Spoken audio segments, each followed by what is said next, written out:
Hi everyone, welcome back to chartered wisdom. आज की video में स्टेप बाय स्टेप प्रोसेस देखेंगे आईटीआर यू यानी कि अपडेटेड आईटीआर फाइल करने के लिए। अगर लास्ट 2 असेसमेंट ईयर जिनकी ड्यू डेट जा चुकी है और आपने आईटीआर फाइल नहीं करी है तो आप इस वीडियो को देख सकते हैं अपनी आईटीआर यू फाइल करने के लिए।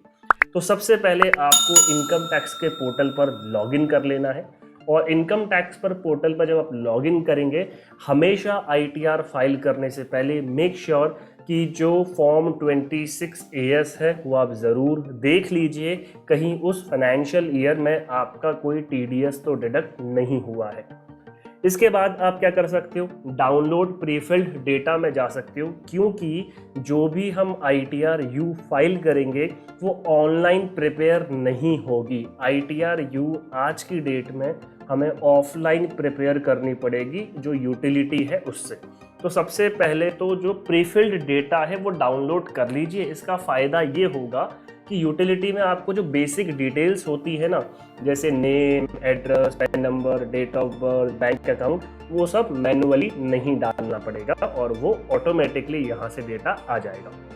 तो मैं जो डाउनलोड प्रीफिल्ड डेटा है इसे डाउनलोड कर लेता हूँ। तो ये डेटा मैं सिलेक्ट करूँगा किस ईयर की मुझे आईटीआर यू फाइल करनी है। फॉर एग्जांपल आईटीआर मुझे फाइल करनी है असेसमेंट ईयर 21-22 के लिए, जो कि मैंने नहीं फाइल करी है फॉर एग्जांपल। तो और इसकी ड्यू डेट भी जा चुकी है। भाई असेसमेंट ईयर 21-22 का मतलब क्या है, फाइनेंशियल ईयर 2021 20-21 की आईटीआर है जिसकी डेडलाइन 31 मार्च 22 थी। तो इसके लिए अब मुझे आईटीआर यू फाइल करनी पड़ेगी। तो मैं डाउनलोड में जाके जो आईटीआर यू के लिए प्रीफिल्ड डेटा है वो मेरा यहाँ पर डाउनलोड हो जाएगा। तो ये डाउनलोड्स में हम देख सकते हैं कि ये जो डेटा है मेरा ये डाउनलोड हो रहा है। इसके अलावा मुझे ऑफलाइन जो यूटिलिटी है वो भी डाउनलोड करनी पड़ेगी। तो मैं इनकम टैक्स की साइट में ही डाउनलोड्स का ऑप्शन होता है, यहाँ पर यूटिलिटी डाउनलोड कर लूँगा। अभी जो आईटीआर यू फाइल हो रही है वो फिलहाल आईटीआर 1 और 4 के लिए ही अलाउ करी गई है। कुछ दिन में आईटीआर 3 और बाकी आईटीआर्स के लिए भी आईटीआर यू एप्लीकेबल हो जाएगी, यानी कि वो भी अलाउ हो जाएंगी। तो मुझे सिलेक्ट करना है असेसमेंट ईयर 21-22, क्योंकि मैं इसकी आईटीआर यू फाइल कर। आईटीआर यू कोई अलग आईटीआर नहीं है भाई। मैं तो आईटीआर 4 मुझे फाइल करनी थी जो मैंने फाइल नहीं करी है, अब फाइल कर रहा हूँ। तो अभी भी आईटीआर 4 ही फाइल करूंगा, बस उसके अंदर जो ओरिजिनल रिटर्न की जगह मैं रीजन सेलेक्ट करूंगा अपडेटेड आईटीआर। तो इसके लिए मुझे यूटिलिटी डाउनलोड करनी पड़ेगी। आईटीआर 4 की जो यूटिलिटी है ना वो मुझे एक्सेल में डाउनलोड करनी पड़ेगी। तो ये यूटिलिटी एक्सेल बेस्ड है, मैं इस यूटिलिटी को डाउनलोड कर लूंगा। ये जिप फाइल डाउनलोड होगी, इस जिप फाइल को मुझे एक्सट्रैक्ट करना पड़ेगा।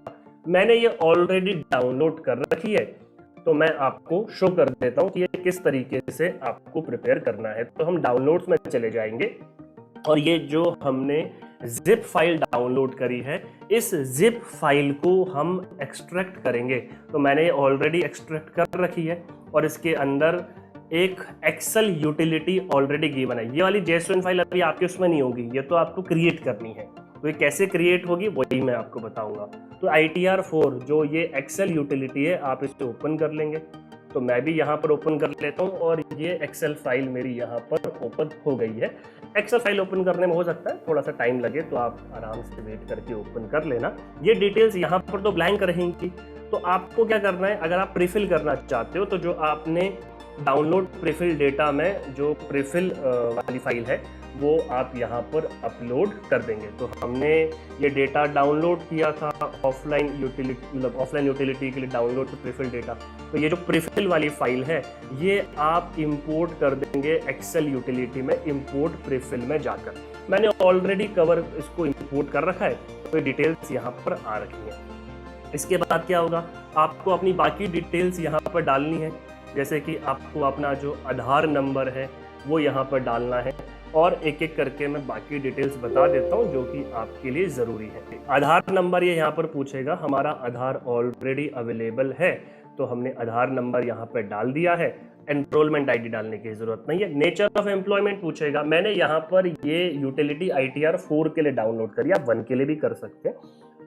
तो नेचर ऑफ एम्प्लॉयमेंट पूछेगा, अगर आप जॉब नहीं करते हैं तो मैंने नॉट एप्लीकेबल किया है, अगर आप जॉब करते हैं तो आप अपने हिसाब से सिलेक्ट कर सकते हैं कि आप गवर्नमेंट एम्प्लॉई हैं सेंट्रल स्टेट के या प्राइवेट एम्प्लॉई हैं तो अदर्स करेंगे।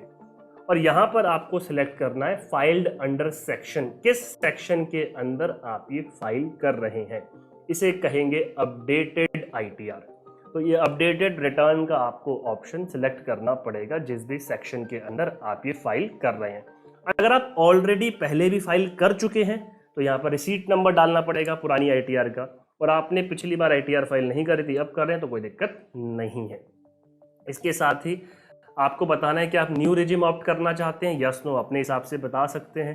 क्या ये रिप्रेजेंटेटिव ऐसे से फाइल करी गई है, नहीं, तो ये जनरल इन्फॉर्मेशन आपको देनी है। उसके बाद इनकम की डिटेल्स आती हैं, तो ITR 4 में जैसे आपको पता है कैपिटल गेन्स की इनकम नहीं आती, और बिजनेस में सिर्फ और सिर्फ प्रिजम्पटिव बेसिस की यहाँ पर इनकम आती है। तो यहाँ पर हम सैलरी के डिटेल सबसे पहले डाल देंगे, अगर हमारी कोई सैलरी है, नहीं मेरे केस में नहीं है तो मैंने 0 रखा हुआ है। इसके बाद हाउस प्रॉपर्टी की डिटेल्स आपको डालनी है तो डाल सकते हैं, और अदर सोर्सेज की डिटेल डालनी है तो वो डाल सकते हैं। जो बिजनेस और प्रोफेशन की इनकम होगी उसके लिए जो BP वाला शेड्यूल है ये आपको फिल करना पड़ेगा। तो BP वाला शेड्यूल आप फिल करेंगे तो यहाँ पर nature of business, business code, कितना आपका टर्नओवर है 44 AD के अंदर, और इनकम कितनी आप दिखा रहे हैं 6% और 8% कैश में है तो मिनिमम 8% दिखानी पड़ेगी टर्नओवर का, और अगर आपका टर्नओवर कैश में नहीं है तो मिनिमम 6% आपको इनकम दिखानी पड़ेगी। 44 ADA is for professional, 44 AE transporter के केस में है। ये सारी आप डाल सकते हैं। ये सब आपने फिल कर दिया तो हर शीट को फिल करने के बाद आपको वैलिडेट पे जाना है। कोई एरर होगा तो ये बता देगा, जैसे कह रहा है शीट BP इज ओके, यानी कि यहाँ पर कोई भी एरर नहीं है। ये फिल कर देंगे तो इनकम डिटेल्स में सारी चीज़ें आ जाएंगी, और इनकम डिटेल्स में ही आप सबसे ऊपर जो ऑप्शन सिलेक्ट कर देंगे दैट इज़ वैलिडेट, यहाँ पर भी वैलिडेट कर देंगे। कोई एरर होगा तो बता देगा क्या है शीट इनकम इज ओके। ये जनरल इन्फॉर्मेशन है जो आपको ITR U के लिए फिल करना है। तो यहाँ पर पेन और आपका नाम तो ऑटोमेटिकली आ जाएगा। अब ये बोलेगा किस ईयर के लिए आप फाइल कर रहे हो, तो असेसमेंट ईयर आपने जो यूटिलिटी डाउनलोड करी है ऑटोमेटिकली आ जाएगा। ओके, क्या आपने पहले भी ITR फाइल करी है सेम ईयर की, और हो सकता है फिर आप उसको अपडेट कर रहे हो, तो यस है तो यस करके बताएंगे और पुरानी ITR की डिटेल देंगे। अगर नो है तो ये सारी डिटेल्स हट जाएंगी, पुरानी एक्नॉलेजमेंट नंबर आपको नहीं देना। क्या ये जो ITR U है इसके लिए आप एलिजिबल हैं, तो यस कर देंगे, और आपको ये बताना है रीज़न कि आप ITR U क्यों फाइल कर रहे हैं। तो हम बता देंगे कि भाई हमने पहले फाइल नहीं करी है या पहले गलत फाइल करी है, जो भी रीज़न है वो बता सकते हैं।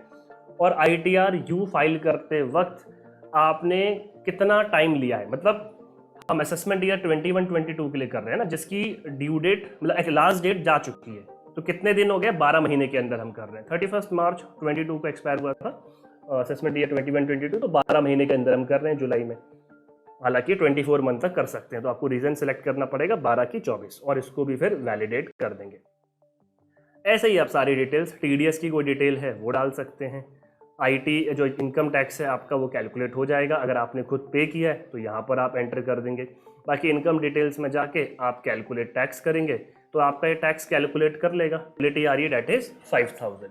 ये 5000 तो मतलब बेसिकली लेट फीस है ना, क्योंकि हमने टाइम पर फाइल नहीं करी थी ITR, और अगर हमारी कोई टैक्स लायबिलिटी बनती तो हमें इंटरेस्ट भी पे करना पड़ता। तो हम इसे क्या कर देंगे, E-पे टैक्स में जाके और IT के अंदर जाके फिर हमें यहाँ पर जितना भी टैक्स हमने पे किया है उसकी डिटेल यहाँ पर हमें डालनी पड़ेगी। और उसके बाद टैक्स पेरेंट वेरिफिकेशन में आएंगे, यहाँ पर भी सारी डिटेल्स ऑलरेडी आ रखी होगी। अगर आपका रिफंड बनता है तो कौन सा अकाउंट आप सिलेक्ट कर रहे हैं रिफंड के लिए वो आप डाल देंगे। साथ में अपनी कैपेसिटी बता देंगे इन दी कैपेसिटी ऑफ सेल्फ, अगर आप खुद फाइल कर रहे हैं। स्टेट बता देंगे कहाँ से फाइल कर रहे हैं, और जो भी डिडक्शंस होंगी वो इनकम डिटेल्स के अंदर ही अपनी ATC और बाकी सेक्शन से रिलेटेड डिडक्शन आप डाल सकते हैं। ये सब फिल करने के बाद आपको फिर जनरेट JSON फाइल करना है, और आपकी जो JSON फाइल है ये जनरेट हो जाएगी, लेकिन आपकी जो टैक्स लायबिलिटी है वो पे करना पड़ेगा, उसके बाद ही JSON फाइल करना, वरना ITR डिफेक्टिव हो जाएगी। तो ये आप JSON फाइल जनरेट कर देंगे। उसके बाद अपने इनकम टैक्स के पोर्टल पर लॉगिन करके आपको ई फाइल में जाना है, इनकम टैक्स रिटर्न्स में जाना है, फाइल ITR के अंदर जाना है और अपना असेसमेंट ईयर सेलेक्ट करना है। तो असेसमेंट ईयर विल बी 21-22 और इसके लिए ITR कौन सी फाइल कर रहे हैं, अपडेटेड रिटर्न, तो ये सिलेक्ट करेंगे। ऑडिट के लिए liable, answer is no. ITR 4 file कर रहे हैं तो कंटिन्यू कर देंगे और जो JSON फाइल जनरेट हुई है उसे यहाँ पर आपको अपलोड करना पड़ेगा। फिर भी अगर आपके कोई भी डाउट है तो आप अपने जो भी क्वेश्चन है कमेंट बॉक्स में लिख सकते हैं। इनकम टैक्स को बहुत डिटेल में सीखना चाहते हैं तो हमारा कोर्स है इनकम टैक्स सर्टिफिकेट कोर्स, सिर्फ 999 का 3 मंथ का लाइव कोर्स है जहां पर रिकॉर्डेड सेशन भी आपको मिलते हैं और रात को क्लास होती है 9:30 बजे से 11 बजे। Complete income tax ITR TDS, साथ में इनकम टैक्स ऑडिट और इंटरनेशनल टैक्सेशन भी आपको सीखने को मिलता है। तो अभी उसके रजिस्ट्रेशन आप चेक कर सकते हैं, फिलहाल तो ओपन है, आप ज्वाइन कर सकते हैं। और अगर कोई भी डाउट है तो कमेंट बॉक्स में लिखिए या फिर हमें डायरेक्टली ईमेल कर सकते हैं charteredwisdom@gmail.com पर। और इस वीडियो को ज़रूर शेयर करिए, चार्टर्ड विजडम को सब्सक्राइब करना ना भूलें।